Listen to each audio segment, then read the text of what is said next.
형사 사건에 연루되면 가장 먼저 걱정하시는 부분이 경찰 조사입니다. 이때 어떻게 진술하고 대응하는지가 공소 제기 여부, 즉 기소될지 말지를 결정하는 중요한 기준이 되기 때문이죠. 오늘은 형사 전문 변호사가 공소 제기 전 단계에서 어떻게 사건을 설계하고 의견서를 준비하는지 그 과정을 알려드리겠습니다.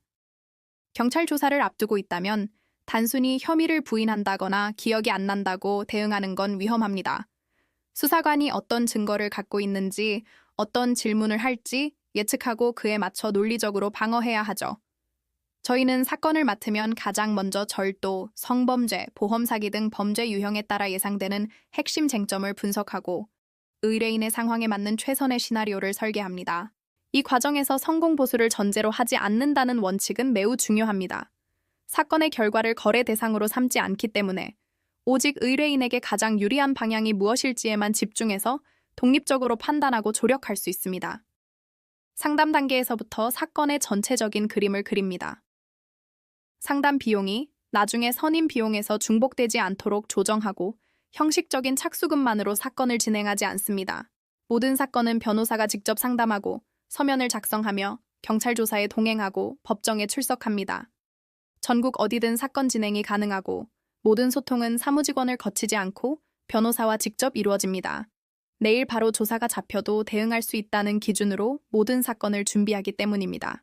때로는 형사사건의 민사상 손해배상이나 행정처분이 얽히기도 합니다. 예를 들어 출입국 문제와 형사 절차가 동시에 진행되는 경우 저희는 이를 별개의 사건으로 보지 않고 하나의 흐름으로 파악해 종합적인 해결책을 제시합니다. 부동산 분쟁이나 전세 사기 사건에서는 공인중개사 자격을 갖춘 변호사가 계약 구조와 권리관계를 함께 분석하여 실질적인 재산 회수 가능성까지 따져봅니다. 소송에서 이기는 것뿐만 아니라 강제 집행을 통해 실제로 돈을 돌려받는 것까지 책임지고 설계하는 것이죠. 이혼이나 재산 분할, 양육권 같은 가사 사건 역시 마찬가지입니다. 당장의 감정적인 대응보다는 몇 년 뒤에 발생할 수 있는 분쟁 가능성까지 고려하여 법률 관계를 안정적으로 설계하는 데 집중합니다. 이렇게 사건 초기부터 마지막 단계까지 변호사가 책임감을 갖고 직접 모든 과정을 챙기는 것, 그리고 의뢰인의 현재뿐 아니라 미래의 위험까지 고려하는 것이 저희가 2014년 개소 이후 지금까지 단 한 건의 분쟁 없이 신뢰를 지켜온 이유입니다.